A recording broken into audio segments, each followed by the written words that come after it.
Salut les triathlètes, c'est François Cartozer et je vous souhaite la bienvenue dans cette nouvelle vidéo de blogletriathlon.com, le blog des triathlètes qui veulent célébrer la magie du triathlon.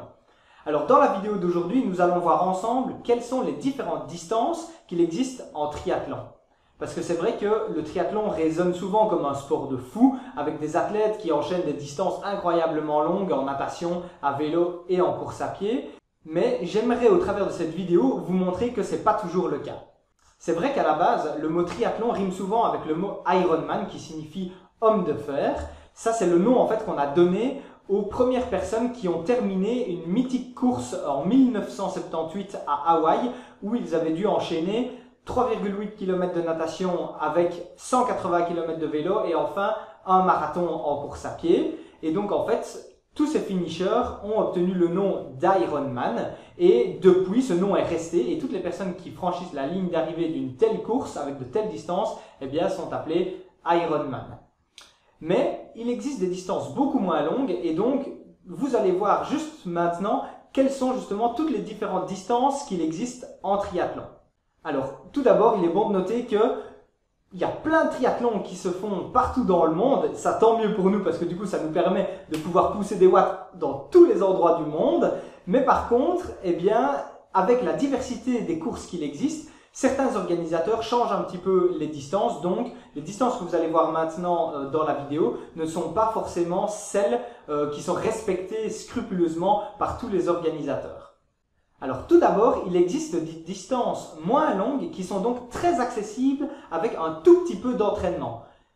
Pour ces distances, eh bien, nous avons tout d'abord la distance XS ou le triathlon découverte. Alors ce triathlon porte bien son nom puisque c'est fait pour découvrir le triathlon. Et là, les distances de ce triathlon XS sont de 400 mètres de natation, puis 10 km de vélo et enfin 2,5 km de course à pied. Donc voilà, ce sont vraiment des distances très petites qui vous permettent, à mon avis, en quelques entraînements, de pouvoir être certain de terminer cette course.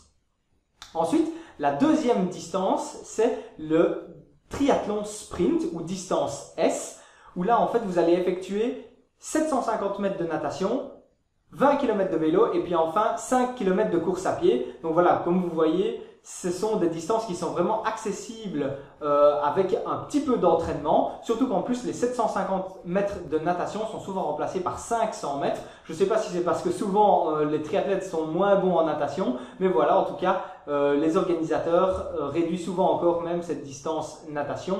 Donc moi, je vous dis, ces deux distances-ci, découverte et sprint, sont vraiment hyper accessibles si vous voulez débuter le triathlon.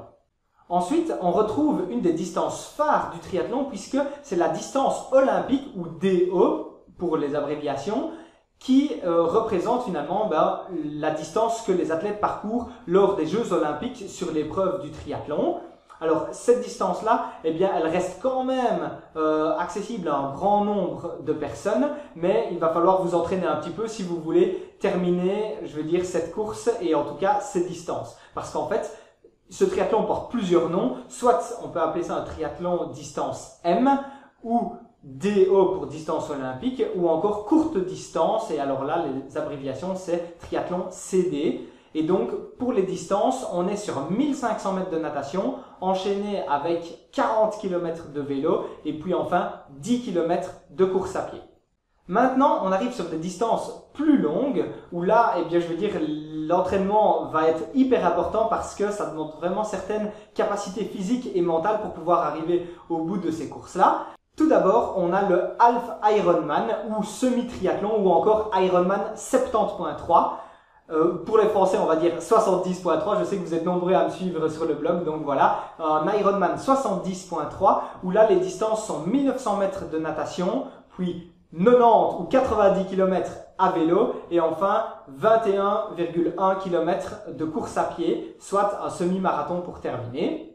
Ensuite, vous avez l'autre distance qui avoisine un petit peu celle-là, c'est le triathlon LD ou triathlon longue distance, où là vous allez enchaîner 4 km de natation avec 120 km de vélo et enfin 30 km de course à pied.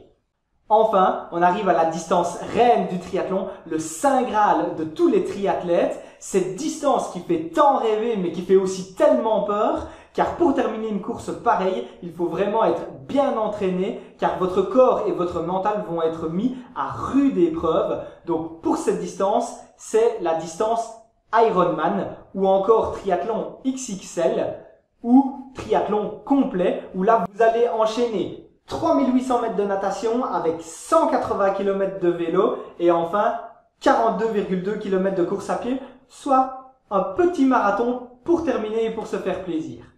Mais en franchissant la ligne d'arrivée de cette distance, vous allez être sur le tapis rouge, le speaker va crier votre nom et puis ensuite va crier cette phrase mythique que tous les triathlètes rêvent d'entendre et qui me donne encore des frissons rien qu'en pensant à mon premier Ironman. You are an Ironman. Ça, c'est vraiment la phrase que je me suis répétée des centaines de fois pendant que j'étais en train de m'entraîner pour ce premier Ironman. Et au moment où j'ai franchi cette ligne d'arrivée, ben vraiment, cette phrase, elle a pris tout son sens et c'était juste incroyable. Vous vous imaginez arriver après des mois de préparation dans un stade ou sur une aire d'arrivée où il y a des centaines de personnes qui sont en train de crier, de taper dans des petits boudins et de vous encourager jusqu'à la ligne d'arrivée et que là, le speaker vous regarde et vous crie « You are an Ironman !»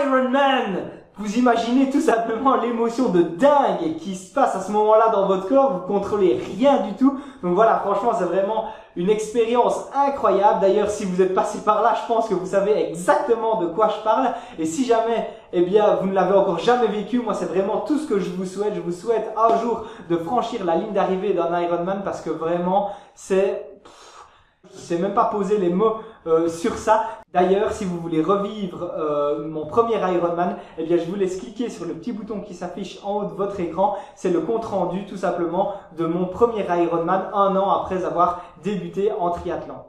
Et sinon, ça y est, je pense que vous avez un bel aperçu de toutes les distances principales qu'il existe en triathlon. Vous n'avez plus qu'à choisir vos distances, à prendre du plaisir sur les entraînements et puis vous éclater sur votre premier triathlon ou vos futurs triathlons. Moi, je vous rappelle juste que vous êtes libre de télécharger gratuitement l'e-book des 10 étapes pour réussir votre triathlon.